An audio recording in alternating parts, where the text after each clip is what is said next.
Rapport numéro 1, 4 novembre 2017, 11h. Une brume inhabituelle pour la saison a recouvert le mont Goto.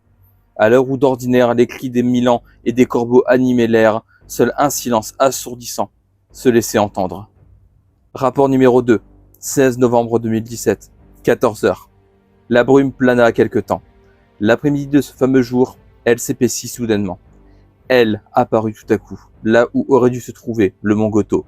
En lieu et place de la montagne, se dressait une créature titanesque à 5 têtes. Rapport numéro 3, 6 novembre 2017, 15h. Après s'être aplatie sur les habitations au pied de la montagne et avoir rasé la zone, la créature disparut comme elle était arrivée, dans un nuage de fumée. À la suite de quoi, la brume laissée derrière elle s'étendit à toute la région. Depuis ce jour, des chimères se mirent à surgir de la brume. Nous nommâmes cette créature de brume Ekito, le commencement.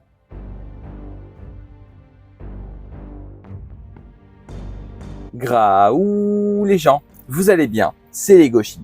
Et les Goshi, on se retrouve aujourd'hui pour parler d'un manga que j'aime vraiment beaucoup. Je vous en ai beaucoup parlé dans les nouveautés des mois à venir et également dans mes achats de juillet 2024 car je l'ai pris à Japan Expo. Du coup, il s'agit de Super Beast Artbook et manga. Super Beast est un manga de Niken adapté de l'artbook, des artbooks de Toei. Édité chez nous par Vega Dupuis, que ce soit le manga ou l'artbook. Le manga a actuellement un tome en cours en France et 3 en cours au Japon. Il est vendu au prix de 8,35 €. Quant à l'artbook, il y a un artbook en France actuellement sur 4. Il est vendu au prix de 20 € tout rond. Mais de quoi parle exactement le manga Super Beast? Un jour, au cœur d'un brouillard épais, une énorme créature à 5 têtes est apparue, détruisant tout sur son passage. Depuis, de nombreux monstres ont commencé à apparaître et à tout ravager. Pour ne pas se laisser gouverner par ces créatures, une organisation se bat pour protéger l'espèce humaine. Si vous trouvez que l'éclairage d'une rue a quelque chose de changé, je vous conseille d'emprunter un autre chemin. Un membre du département de la voirie. Super Beast est l'un des mangas que j'attendais clairement le plus cette année. J'en ai beaucoup parlé. Déjà, le concept en lui-même me plaisait déjà pas mal. Un manga qui adapte un artbook créant une histoire, des personnages et même sa propre identité visuelle. On en reparlera un peu plus tard. Je trouve ça vraiment très intéressant. Ma curiosité naturelle a fait que forcément j'étais très intrigué par Super Beast et clairement ça valait le coup de l'attendre. Et on va commencer d'ailleurs par l'artbook parce que l'air de rien c'est la base de cet univers. Cet artbook composé de 160 pages environ nous présente via des rapports plusieurs chimères, mais pas que, également des bases pour bien appréhender l'univers. Les rapports sont souvent sous forme d'une photo et d'un texte en dessous qui peut être un simple texte explicatif, un témoignage de la présence du monstre, mais également un dialogue entre deux ou plusieurs personnages. Désolé, je ne peux pas écouter cette berceuse. Arrête l'enregistrement. Mais je l'ai déjà fait. Mais alors, pourquoi je l'entends encore? Salle d'analyse vidéo, avant qu'elle ne soit condamnée. Il présente notamment la mairie, qui est l'organisation dont parle le synopsis du manga. La mairie a été créée pour affronter les chimères et on apprend un peu sur sa création dans l'artbook. Du moins, les bases nécessaires pour bien appréhender ce qu'il arrive par la suite. Je conseille d'ailleurs de commencer Super Beast par l'artbook et non par le manga, et ce pour plusieurs raisons. La raison la plus évidente, c'est que l'artbook est la base de Super Beast. Le manga adapte l'artbook et non l'inverse. Ce qui fait que c'est quand même plus intéressant de découvrir Super Beast par ce qui a été écrit en premier lieu. Et ensuite, ce serait simplement dommage de passer à côté de cet artbook. Parce que déjà, l'artbook présente beaucoup plus de chimères que le manga Super Beast, du moins dans son premier volume. L'artbook met vraiment la base de la mythologie qui est créée autour de Super Beast. On n'en sait pas plus que ça sur la création des chimères et sur leur apparition, mais on en sait un peu plus sur leur catégorisation. Car en effet, la mairie va catégoriser les chimères en fonction de leur degré de nuisance, on va dire ça comme ça. Donc il y a des chimères inoffensives et plus on augmente dans les grades, plus forcément elles deviennent dangereuses jusqu'à atteindre l'apogée, la fameuse créature à 5 têtes. L'artbook est absolument sublime parce que les dessins, c'est une claque, mais vraiment une véritable claque. Esthétiquement, l'artbook Super Beast est d'une beauté folle. Les différentes chimères ont un design tous assez différentes les unes des autres. Il y en a des très effrayantes, des loufoques. Il y en a clairement des très loufoques. Ça permet de montrer que les chimères, ce ne sont pas que des monstres effrayants, vraiment. Voilà, il y a des chimères même qui sont très belles. Il y a notamment une chimère en forme de cerf qui est absolument sublime. Il y en a même des très mignonnes. Pour vous dire à quel point les chimères sont très variées. C'est la 4e tour. Je suis très curieux de savoir combien il peut encore en faire tenir dans ses sacs. Un mémo retrouvé dans les décombres. Les dessins de Toy sont absolument... En fait, on dirait des tableaux. Voilà, tout simplement. On dirait juste des tableaux qui ont été presque peints à la main. Je pense que c'est fait à la main. J'ai un doute sur le fait que ce soit fait à la main ou numérique. Mais clairement, Toy a un talent dingue. C'est juste sublime. Et vraiment, ce serait dommage de rater l'artbook. Parce que vraiment, de 1, c'est la base. Et de 2, vous ratez vraiment des œuvres magnifiques. Vraiment. Évidemment, c'est un artbook. J'ai pas grand chose à vous dire de plus, si ce n'est que vraiment, il y a un fil conducteur tout le long de l'artbook où en fait, on suit l'évolution de la première vague de chimères. Donc vraiment, c'est très intéressant à suivre. Et le manga, qu'est-ce qu'il vaut du coup? Le manga nous fait suivre un personnage du nom de Kazuki, qui est un psychologue qui rejoint la mairie. Arrivé sur place, il se rend compte que c'est pas la joie. Vraiment pas. Les morts s'enchaînent. Et lui, simple psychologue, arrive là et il sait pas trop quoi faire. Il découvre l'horreur des chimères sur place. Il en avait déjà entendu parler, bien évidemment. Mais une fois sur place, il se rend compte que c'est bien plus l'horreur qu'il avait imaginé.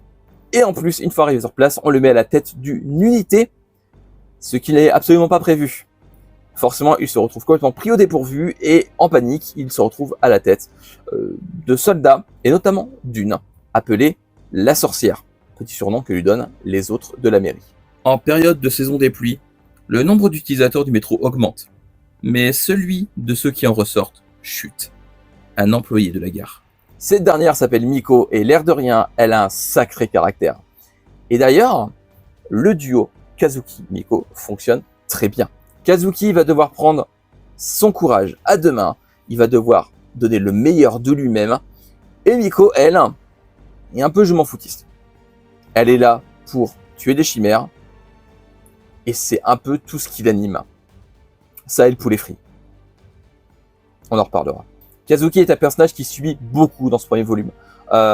Vraiment, c'est un personnage, vu qu'il ne s'attendait pas à la place qu'on lui a accordée, il s'attendait vraiment à rien en arrivant, c'est un personnage qui vraiment s'en prend un peu plein la tronche dans ce premier volume.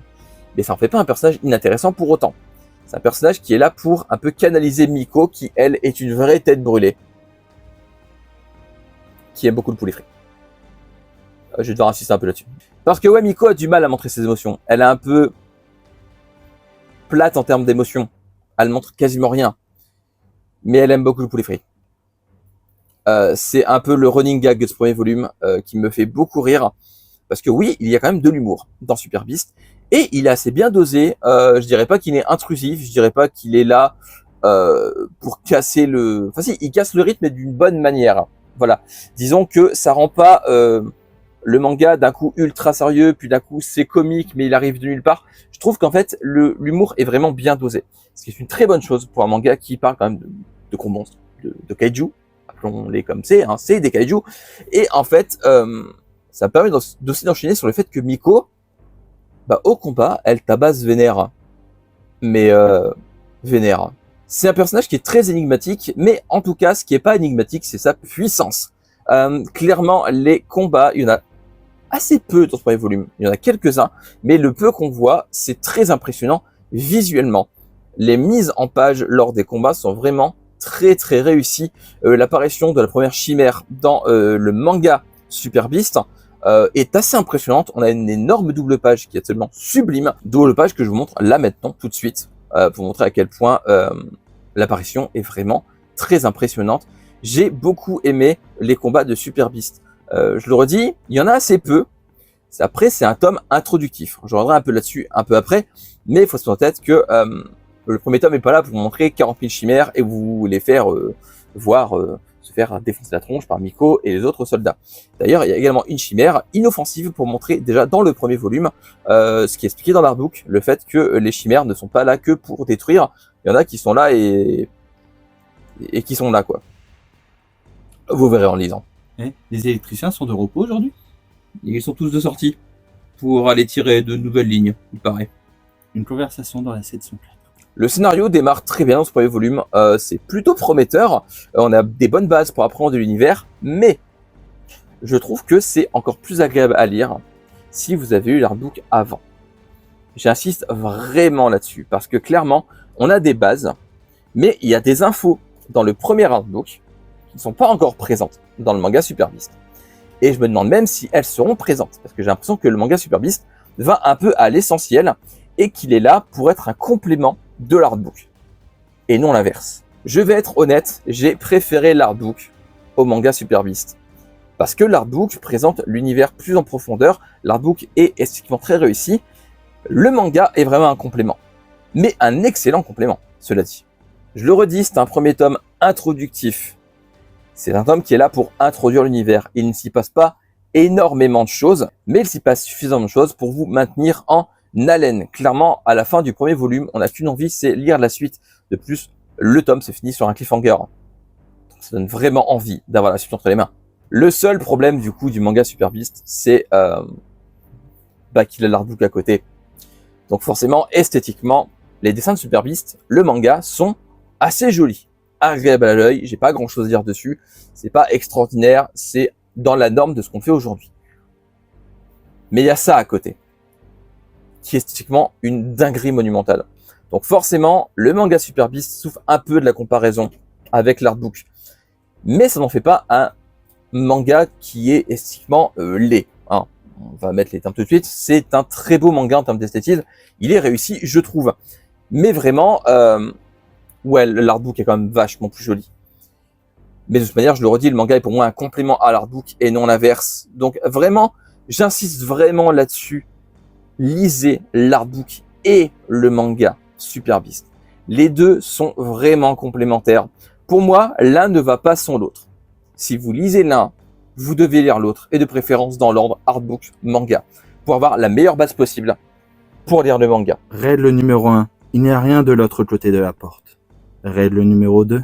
Si vous voyez quelque chose de l'autre côté de la porte, se référez à la règle numéro 1.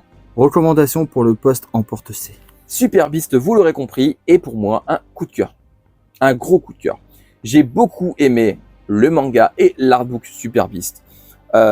J'ai du mal à appeler artbook, je le dis depuis tout à l'heure parce qu'il est vendu comme tel. Pour moi, c'est beaucoup plus qu'un artbook. Vraiment. Il est marqué rapport confidentiel. C'est un peu ça, c'est sous forme de rapport. C'est plus qu'un artbook. C'est presque un guidebook. C'est une présentation d'un univers qui est mis en scénario là-dedans. C'est plus qu'un artbook. Ne vous fiez pas au terme artbook. J'aurais pas dû appeler l'artbook depuis le début en fait. C'est bien plus qu'un artbook. C'est une œuvre à part entière qu'il vous faut absolument découvrir parce que c'est absolument magnifique. Lisez Super Beast, que ce soit l'un ou l'autre, mais de préférence lisez les deux parce que vraiment les deux sont complémentaires, je le redis, et vous ne pouvez pas passer à côté de l'un si vous lisez l'autre. Et voilà, c'est fini pour la présentation du manga Super Beast. J'espère que ça vous aura plu. N'hésitez pas à me dire en commentaire si vous avez lu Super Beast, si vous vous intéresse, si vous lisez les deux. Voilà, dites-moi si vous êtes passé à côté de l'un et pourquoi. Je suppose que beaucoup passent à côté de l'artbook à cause du prix. 20 € c'est du budget, effectivement, mais ça vaut vraiment le coup. Vraiment, je pense que ça vaut vraiment le coup. Donc dites-moi tout ça en commentaire et dites-moi la dernière fois que vous avez mangé de la soupe. Parce que c'est bon la soupe. Ça fait grandir la soupe. Si vous buvez de la soupe, vous deviendrez une chimère. C'était pas le meilleur argument. Mes réseaux sociaux sont dans la barre d'infos descriptif, juste en dessous, comme d'habitude, de même que le lien de parrainage, ni unbox. Et également, comme d'habitude, likez, partagez, abonnez-vous et activez la cloche pour ne rien rater. Parce que si vous ratez des trucs, c'est pas gentil. Et chimères, ils vont vous manger. Si. Lisez des mangas, regardez des animés, jouez à des jeux vidéo, mangez des pommes, parce que c'est très bon les pommes. On se retrouve bientôt pour de nouvelles vidéos. D'ici là, prenez soin de vous, portez-vous bien. Je vous fais des graou les gens. À la prochaine. Bye bye. Tchou. Et tchou tchou. Mais j'ai pas une chimère, hein, c'est juste les gauchis.